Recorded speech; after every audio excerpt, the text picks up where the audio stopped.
Ya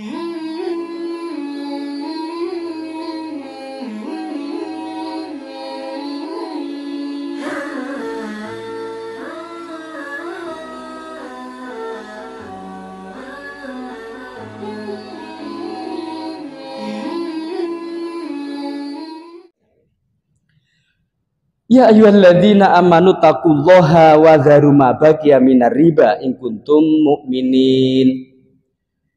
Ya ayyuhalladzina eling-eling wae amanu kang padha iman sapa alladzina itaku padha wedya sapa sira kabeh Allah ing Gusti Allah. Awake dhewe niku kon takwa sak temene.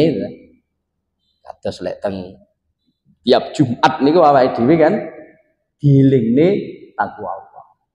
Mergo wasiat takwa Allah niku dadi rukune khutbah. Lek gak diwaca khutbahe batal. Mulane ben wong khutbah niku mesti pesen takwa. Mergo rukun niku. Rukun. Haqqa tuqatih wala tamutunna. Napa? Wala tamutunna illa wa antum muslim. Takwa. Wa dzaru lan padha ninggalo sapa sira kabeh ma ing barang bagia kang isih keri apa ma minar riba sanging riba ing kuntum lamun ana sapa sira kabeh ku mukminina pira-pira wong kang padha iman. Oleh Allah ini karena masih keterkaitan dengan riba, tinggalkanlah sisa-sisa riba. Sisa-sisa riba yang engkau sepakati sebelum oleh Allah ini dilarang lewat wahyunya. Niku kan ninggal. In kuntum mukminin, jika kalian adalah orang-orang yang beriman. Ini kata Allah. Bapak sekalian, ayat ini nuzilat lima tolaba ba'du sahabah ba'da nahyi biriba kana lahu qablu. Jadi lara-larai asbabun nuzulnya, sebab-sebab ayat ini diturunkan niku enten sebagian sahabat niku nagih transaksi riba yang terjadi sebelum Allah melarang riba.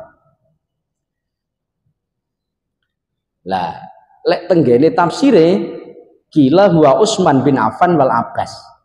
Jadi enten sahabat Utsman kalian Sayyidina Abbas karena aslama rojulan fi qadrin minat tamri. Jadi niki dawa redaksine kula singkat ngeten mawon ceritane. Jadi Sayyidina Utsman, Sayyidina Abbas itu pernah memesan buah kurma kepada seseorang. Ikodrin ya, umpama saya contohkan 1 kintal. Pesen buah kurma 1 kintal diberikan tanggal 30 Juli Mbak begitu. Lah akhirnya ketika tanggal 30 Juli Sayyidina Utsman dan Sayyidina Abbas itu menagih karena sudah disepakati. Harganya 1 juta semisal. Lah tiba-tiba orang yang dipesan ini, via yang dipesan ini, itu ngomong, waduh, lah niki panen kula pas boten kathah. Panen kula niki namung 1 kintal niki. Lah niki dos pundi umpami ngeten, sing yang separuh itu silakan jenengan bawa. Tapi yang setengah kintal itu saya gunakan sendiri. Nah, adapun uang 1 juta, ini uang 1 juta, ini kalau panjenengan menyetujui yang setengah kintal ini saya gunakan, sampean yang pesan 1 kintal hanya mendapatkan separuh 50 kilo, maka sampean tidak perlu membayar 1 juta, tapi cukup 700.000. Nah, ngerti? Tapi kalau jenengan 1 kintal ini jenengan bawa semua saat ini, maka ya harganya 1 juta. Bisa dipahami ya. Jadi kalau sementara dikasih 50 kilo dulu, yang 50 kilo ini diundur, maka cukup membayar 700.000, tidak jadi 1 juta. Tapi kalau sekarang diminta 1 kintal persis sesuai dengan persetujuan, maka harganya 1 juta. Akhirnya tenan, di tengah-tengah ini yang setengah kintal umpama mau dikasihkan 10 hari. Ayat ini turun Bapak sekalian bahwa riba itu haram. Ini namanya kan termasuk riba ini. Riba ini. Karena kalau kontan, kalau sekarang 1 kintal itu 1 juta, tapi kalau setengah kintal dulu, kemudian setengah kintal 10 hari kemudian, harganya cuma 700.000. Di masyarakat kathah ngoten niku. Lek kontan niku larang, lek kontan niku murah, lek dikredit larang. Nggih, terus. Lah niki ngoten. Lek dhek ngai kontan 1 kintal itu harganya 1 juta. Tapi kalau orang ini membayar secara kredit, 1,5 kintal dulu, besok setengah kintal, hanya 700.000. Nah, akhirnya 10 hari kemudian Sayyidina Abbas dan Sayyidina Utsman itu kemudian menagih yang setengah kintal itu, yang setengah kintal itu. Lah akhirnya turunlah ayat ini. Jadi wazaruma bagi minar riba in kuntum mukminin. Jadi bahwa transaksi yang dahulu yang telah berlalu, kalau itu sudah ada ayat yang menyebutkan bahwa riba itu haram, maka berhenti. Jangan kemudian loh ini petungnya kan dulu ini, ayat Qur'annya kan belum turun. Tidak bisa. Artinya apa? Kalau dalam undang-undang namanya undang-undang itu berlaku surut, betul? Berlaku surut. Berlaku surut itu artinya yang sebelum ayat turun ini juga terkena pasal riba. Nah, itu asbabun nuzul dari ayat ini. Jadi nggak boleh seperti itu. Gimana seharusnya? Ya seharusnya jangan hanya dibayar 700. Jadi tetap dibayar berapa? 1 juta. Lah dari kalau 700 itu berarti yang setengah kintal kan hanya dibayar 200. Itu namanya kan jual waktu namanya. Jadi waktu 10 hari itu dijual dengan 300.000. Buktinya kalau kontan kalau kontan itu dapat 1 kintal, tapi kalau diundur berapa tadi? 700.000. Jadi seharusnya dibayar 1 juta atau orang ini hanya mengasih 2 kintal, 20 kilo. 700.000 berapa? 20 kilo. Karena 1 kintalnya kan 1 juta. Berarti 10 kilonya berapa? 100.000. Begitu. Jadi nggak boleh jual waktu, ini tidak boleh. Nah, Sayyidina Utsman ini adalah menantu Rasulullah. Jadi Khulafaur Rasyidin itu semuanya ada ikatan yang dekat dengan Rasulullah. Sayyidina Abu Bakar itu mertua Rasulullah. Karena putrinya Sayyidah Aisyah itu dinikahi Rasulullah. Sayyidina Umar itu juga mertua Rasulullah. Karena putri Sayyidina Umar namanya Hafsah, Sayyidah Hafsah, itu dinikahi oleh Rasulullah. Sayyidina Utsman itu menantu Rasulullah, sama dengan Sayyidina Ali. Jadi 4 orang Khulafaur Rasyidin itu yang 2 mertua, yang 2 menantu.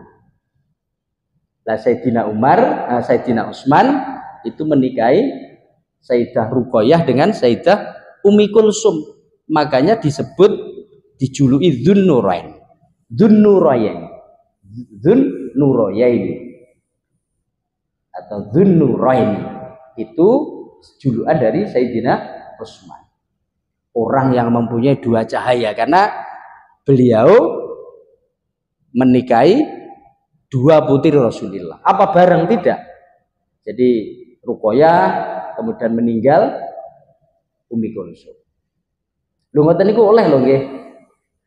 Sing boten oleh niku dikumpulno. Jadi misalnya jenengan menikah dengan seseorang, Mbak Ayu Adi bareng boten oleh. Tapi lek gantian boleh. Pertama mbaknya jenengan cerai atau meninggal, ganti adike oleh. Kata Sayyidina Utsman nih. Di fikihnya juga begitu. Artinya ini bukan khosois dari putri-putri Rasulullah, juga diterapkan bagi umatnya. Jadi kalau dikumpulkan tidak boleh, tapi kalau gantian boleh. Ngerengkulu juga boleh. Tahu ngerengkulu ya? Ngerengkulu itu kita punya kakak laki-laki menikah dengan seseorang. Kemudian kakak kita meninggal, kita yang dapat jandanya. Niku nggih oleh. Jenenge napa? Ngerengkulu kalau orang Jawa. Leres bae nggih. Leres. Ngerengkulu. Ngerengkulu niku ganteni masih. Jadi boleh. Atau adik, kita punya adik, kita belum nikah. Adik laki-laki maksudnya, nikah dengan seseorang, adik kita meninggal, ya kita sebagai kakak ganteni, dapat janda, adik ipar, boleh, namanya ngerengkulu. Tapi kalau Sayyidina Utsman, ini istilah Jawa bukan ngerengkulu, tapi saya nggak tahu istilahnya, tapi yang jelas menikahi putri Rasulullah dari istri Sayyidah Khadijah. Kalau dari Sayyidah Aisyah kan nggak punya putri, nggak punya putra. Tapi kalau Khadijah itu putranya ada 7 termasuk Sayyidah Fatimah. Sayyidah Fatimah dinikahi oleh Sayyidina Ali. Jadi Sayyidina Utsman dengan Sayyidina Ali kalau orang Jawa namanya apa? Prepean, betul. Lek orang Jawa prepean. Podo-podo mantune, betul. Podo-podo mantune. Jadi Sayyidina Ali itu dapat adiknya Ummi Kulsum. Namanya Fatimah Zahra. Jadi sing loro mertua, sing loro mantu.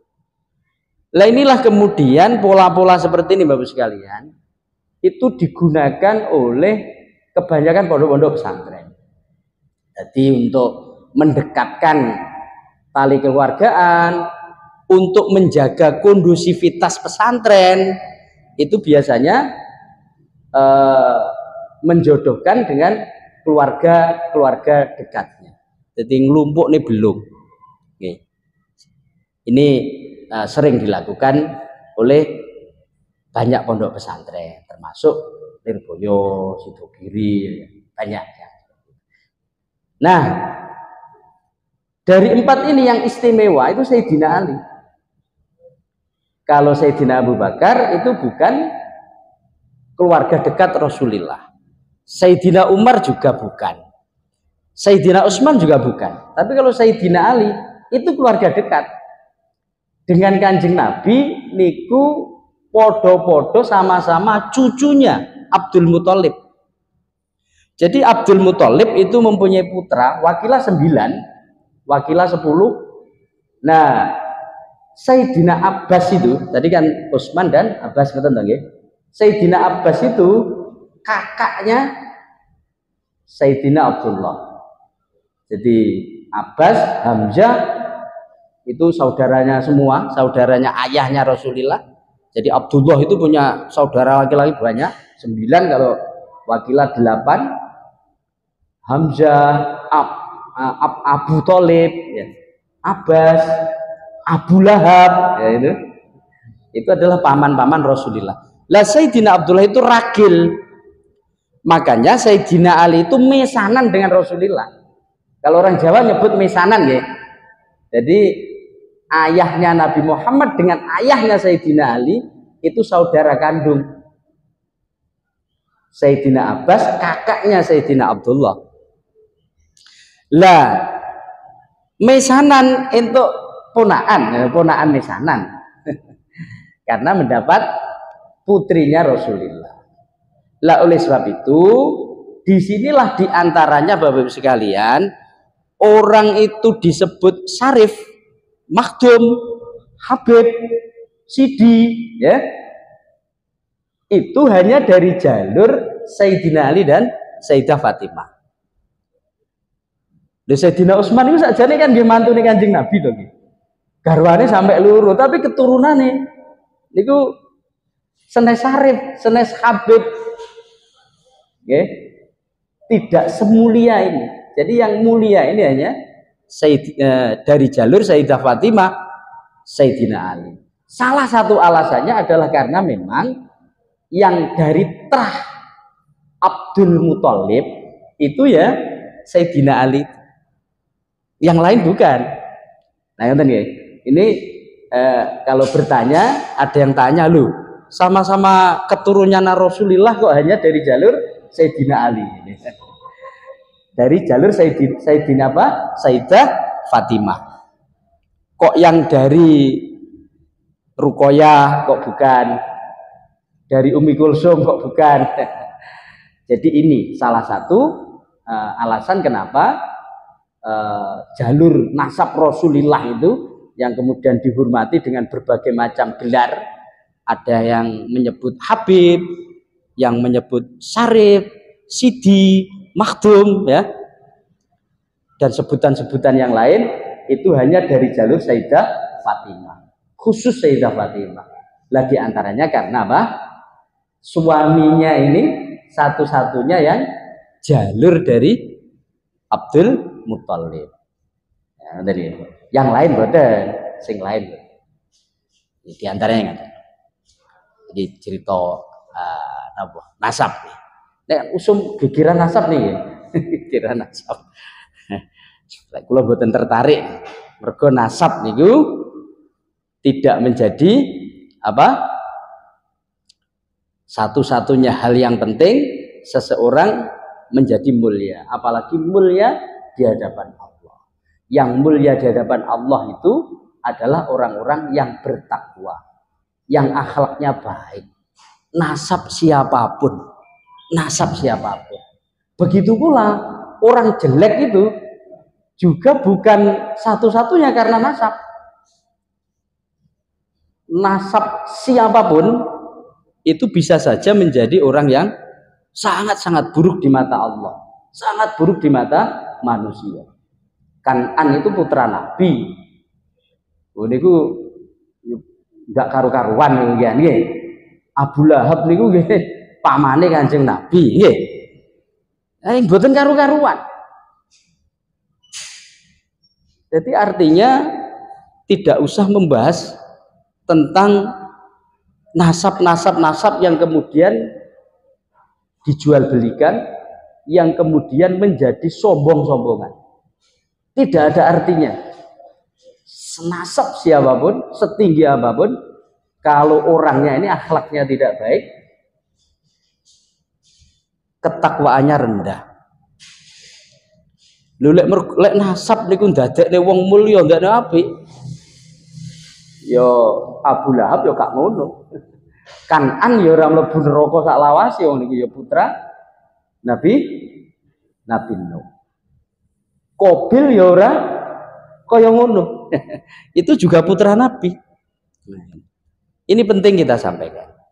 Jadi hanya takwalah orang itu akan menjadi mulia, hanya akhlaklah, hanya ilmulah yang menjadikan manusia itu mulia di hadapan manusia, mulia di hadapan Allah.